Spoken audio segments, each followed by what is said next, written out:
1982 का समय होता है और यहाँ पर हमें दो बेस्ट फ्रेंड को दिखाया जाता है जिनका नाम सैम और विल होता है। इनके शहर में एक नई आर्केड गेम की शॉप ओपन होती है और इन दोनों को ही बचपन से ही गेम खेलना पसंद था, लेकिन उनमें से सैम गेम के पैटर्न के हिसाब से गेम खेलता था और हमेशा वो जीतता था। जब भी सैम गेम खेलता तो उसे देखने के लिए सभी बच्चे इकट्ठा हो जाया करते थे। जब वो गेम खेल रहा होता है तभी एक लड़का उनके पास एक ब्रोशर लेके आता है जो कि world wide video game championship का था। सैम का दोस्त उससे कहता है कि यही वो जगह है जहां तुम अपना टैलेंट इस दुनिया को दिखा सकते हो। कंपटीशन के दिन वहां पे कई सारे पार्टिसिपेंट्स आते हैं जो गेम खेलने में एक्सपर्ट थे। वहां सैम को एक लड़का दिखता है जिसका नाम लडलॉ था। उसका कोई भी दोस्त नहीं होता है, इसलिए सैम उसे अपने ग्रुप में शामिल कर लेता है।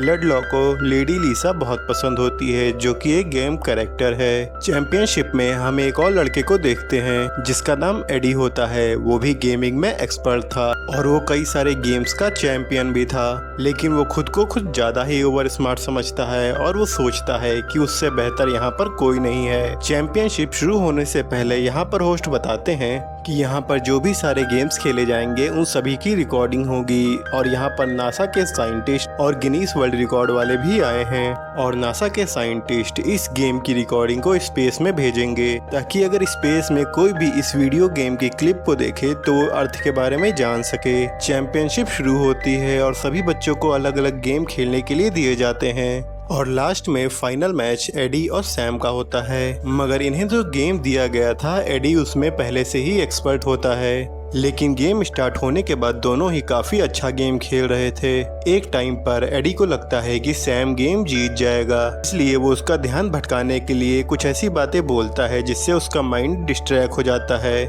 और एडी इस वर्ल्ड वाइड चैंपियनशिप को जीत जाता है। और वो वहाँ पर सभी से बोलता है कि यहाँ पर ऐसा कोई नहीं है जो मेरे को हरा सके। मगर सैम का दोस्त विल ये जानता था कि सैम अपना टैलेंट आज नहीं तो कहीं ना कहीं ये जरूर दिखाएगा। कई साल बीतने के बाद हम देखते हैं कि विल अब प्रेसिडेंट बन चुका है, लेकिन सैम जो ज्यादा टैलेंटेड था वो किसी इलेक्ट्रॉनिक कंपनी में इंस्टॉलेशन का काम करता है। दोनों ही अपनी लाइफ में काफी बिजी होते हैं, मगर फिर भी इनके दोस्ती पहले जैसे ही थी। मगर विल एक ऐसा प्रेसिडेंट होता है जिसे कोई भी पसंद नहीं करता और कोई भी उसकी बात भी नहीं मानता। तभी पता चलता है कि कहीं पर स्पेसशिप को देखा गया है और उस स्पेसशिप के अंदर से कई सारे पिक्सल जेट निकल के आते हैं और वो पिक्सल जेट जिस जिस चीज को छूते हैं वो तुरंत ही नष्ट हो जाती है। अगले दिन हम सैम को देखते हैं जो एक बच्चे के घर पर कुछ सामान इंस्टॉल करने के लिए आया था। बच्चा उसे अपनी फैमिली के बारे में बताने लगता है कि उसके मदर और फादर का डाइवोर्स हो गया है क्योंकि उसके फादर ने उसकी मदर को एक 19 साल की लड़की के लिए छोड़ दिया। सैम उस लड़के से बात ही कर रहा होता है, तभी उस लड़के की मॉम वहाँ आ जाती हैं जो कि बहुत ही खूबसूरत होती है। उसका नाम वॉयलेट होता है। सैम सोचने लगता है कि भला कोई कैसे इतनी खूबसूरत लड़की को छोड़ सकता है। सैम का काम खत्म होने के बाद वो वॉयलेट से एक पेपर साइन कराने जाता है, लेकिन वो वहाँ जाकर देखता है कि वॉयलेट काफी परेशान है और वो इस मौके का फायदा उठाने की कोशिश करता है, मगर उसकी बात यहाँ पर नहीं बनती। वॉयलेट उससे कहती है कि बस तुम एक नॉर्मल से मैकेनिक हो, मैं तुम्हारे साथ अपना फ्यूचर डिसाइड नहीं कर सकती। वहाँ से जाने से पहले सैम वॉयलेट से कहता है कि अगर मैं कोई अमीर आदमी होता तो तुम मुझे मना नहीं करती, इसका मतलब है कि तुम सबसे ज्यादा लालची हो।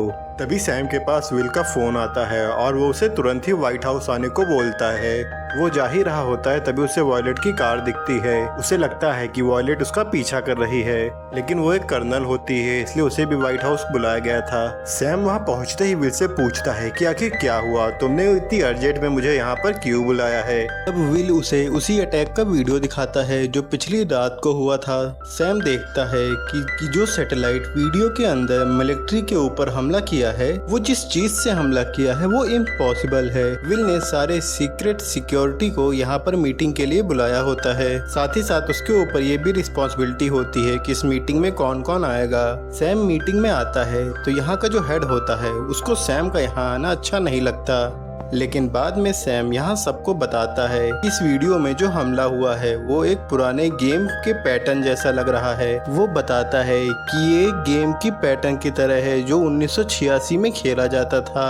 तभी यहाँ पर एक ऑफिसर कहता है कि यहाँ किसी तरह का मजाक नहीं चल रहा, लोगों के ऊपर हमला हो रहा है और हम यहाँ पर गेम के पैटर्न पर डिस्कशन करने के लिए नहीं बैठे हैं। सबसे पहले इस आदमी को यहाँ से निकालो, फिर हम यहाँ पर डिस्कशन करेंगे कि यहाँ पर हमला किसने किया है। और अगर इसके साथ बैठकर हम यहाँ पर ये डिस्कशन करेंगे कि ये वीडियो गेम का पैटर्न है और बाहर अगर इसके बारे में पता चला तो हमारी भी काफी बदनामी होगी और ये सरकार भी गिर जाएगी। घर जाते समय सैम को उसका पुराना दोस्त मिलता है जो उसी की गाड़ी में पूरे दिन से छुपा हुआ था। उसका नाम लडलॉ होता है। वो सैम को अपने घर ले जाने के लिए आया था। जब ये घर आते हैं तो लडलॉ उसे बताता है कि आज के कंप्यूटर काफी एडवांस होने की वजह से वो किसी भी सरकारी साइट को हैक कर सकता है। पिछली रात जब वो टीवी देख रहा था तो उसकी टीवी ने एक अननोन सिग्नल पकड़ा था। उसमें वही वीडियो थी जो कि 1992 में नासा के वैज्ञानिकों से वीडियो गेम की रिकॉर्डिंग को स्पेस में भेजा था, लेकिन सैम कुछ समझ नहीं पाता। तब लडलॉ उसे यहाँ बताता है कि 1992 के अंदर जो वीडियो गेम भेजी गई थी वह किसी एलियन जाति को मिल गया है और उस रिकॉर्डेड गेम की वीडियो को एलियंस धरती की तरफ से एक जंग का ऐलान मान रहे हैं। वो ना हमारी लैंग्वेज को समझ पाए हैं और इस गेम के पैटर्न को, इसी वजह से वो हम पर हमला करना चाहते हैं। हमला करने के लिए उन्होंने एलियंस को आर्केड गेम के कैरेक्टर में बदल दिया है जो कि पिक्सल के रूप में उतर के नीचे आ रहे हैं और हमारी धरती पर कब्जा करना चाहते हैं। ये दोनों मिलकर विल के पास जाते हैं और उसे सारी बात बताते हैं। साथ ही ये उस लोकेशन के बारे में भी विल को बताते हैं जहाँ अगली बार अब हमला होने वाला है। लेकिन विल ये जानता था कि इनकी बात यहाँ पर कोई नहीं मानेगा क्योंकि ऐसी वीडियो कोई छोटा बच्चा भी एडिट कर सकता है। इन सब की बातचीत चली रही होती है तभी हम देखते हैं कि एलियंस ने दूसरे लोकेशन पर हमला कर दिया है और वो लोकेशन इंडिया के ताजमहल की थी।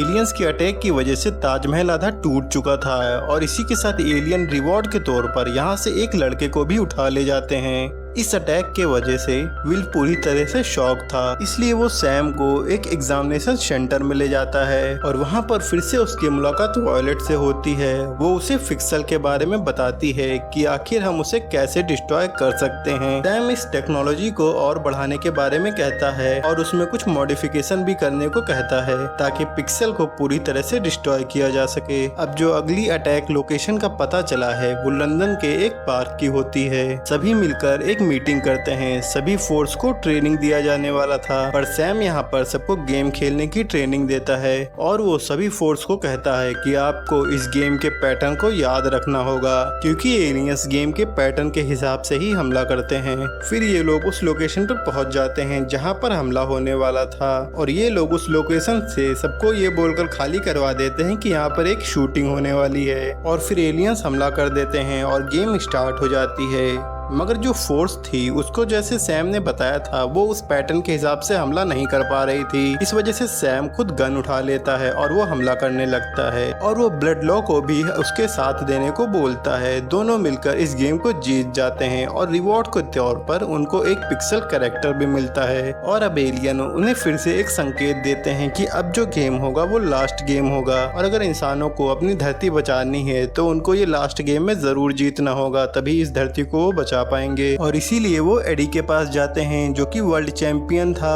और उस पर मिलियंस डॉलर की चोरी का इल्जाम था। वो कहता है कि मैं तभी चलूंगा जब मेरी कुछ शर्तें पूरी की जाएंगी, जिसमें वो कहता है कि मुझे जेल से आजादी और टैक्स फ्री लाइफ और एक प्राइवेट जेट चाहिए। और विल उसकी सारी बात तो नहीं मानता मगर वो उसे कहता है कि मैं तुम्हें इस जेल से आजादी जरूर दिला दूंगा। एडी तैयार हो जाता है। अब इनकी अगली गेम न्यूयॉर्क में होने वाली थी और इन्हें पता लगता है कि इनका अगला दुश्मन पैकमैन है। पैकमैन गेम के लिए उन्हें कुछ कार्स की जरूरत थी और वॉयलेट सभी के लिए मॉडिफाइड कार बनवाती है। यहाँ पर पैकमैन गेम की इन्वेंटर भी होता है। उसे लगता है कि पैकमैन उसकी बच्चे की तरह है इसलिए वो इस पर हमला नहीं करेगा मगर वो गलत होता है। जैसे ही वो हाथ बढ़ाता है पैकमैन उस पर अटैक कर देता है और अब गेम स्टार्ट हो जाती है।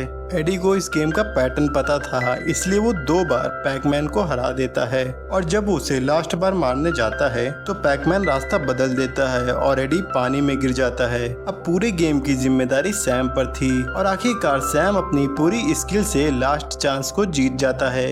एलियन से जीतने की वजह से यहाँ पर एक पार्टी होती है जिसमें सभी गेमर्स को ट्रिब्यूट दिया जाता है जिसने एलियन से धरती को बचाया था। तभी उन्हें एलियन का एक वीडियो मिलता है जिसमें वो बताते हैं कि किसी ने ने इस गेम में चीटिंग की है। इसका मतलब है कि लास्ट गेम भी एलियन जीत गए हैं और कल एलियन धरती पर अटैक कर देंगे। किसी को समझ नहीं आता कि चीटिंग किसने की है। सब सैम के ऊपर भड़कने लगते हैं कि आखिर उसने किस पैटर्न का यूज किया कि एलियंस जीत गए, मगर हमें बाद में पता चलता है कि चीटिंग एडी ने की थी।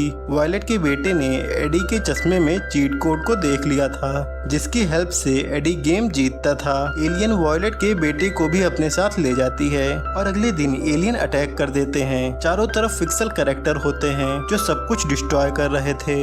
लेडी लिसा भी यहाँ पर आती है जो कि ब्लड लॉ की पसंदीदा कैरेक्टर थी। वो उससे फाइट नहीं करता और लेडी लिसा भी उसकी फीलिंग्स को समझ जाती है। अभी एलियंस की तरफ से एक मैसेज आता है कि वो इंसानों को और एक मौका देना चाहते हैं। इसके बाद वो सभी एलियन शिप में आ जाते हैं और यहाँ पर वो सभी लोग भी होते हैं जिसको एलियन ने पकड़ा था। लास्ट गेम शुरू होता है जो कि मंकी कॉन्ग था। सैम खेलना शुरू करता है और वो अच्छा खेल रहा होता है, पर एक टाइम पर उसे लगता है कि वो नहीं जीत पाएगा। तभी वायलेट का बेटा उससे बताता है कि अभी तक एडी ने जो भी गेम जीता है वो उसने चीटिंग करके जीता है और अगर वो चीटिंग नहीं करता तो वर्ल्ड चैंपियनशिप भी सैम ही जीत जाता। सैम मोटिवेट हो जाता है और वो इस गेम को भी जीत जाता है और ये सब शिप से नीचे आ जाते हैं और सारे फिक्सल कैरेक्टर भी जाने लगते हैं जैसा कि एलियंस ने कहा था। लास्ट में वायलेट सैम से शादी करने के लिए तैयार हो जाती है और इसी के साथ ये कहानी यहाँ पर खत्म हो जाती है। दोस्तों, आपको कहानी कैसी लगी कमेंट में जरूर बताइएगा और अगर आप हमारे चैनल पर नए हो तो प्लीज सपोर्ट करने के लिए इस चैनल को सब्सक्राइब कर दीजिए।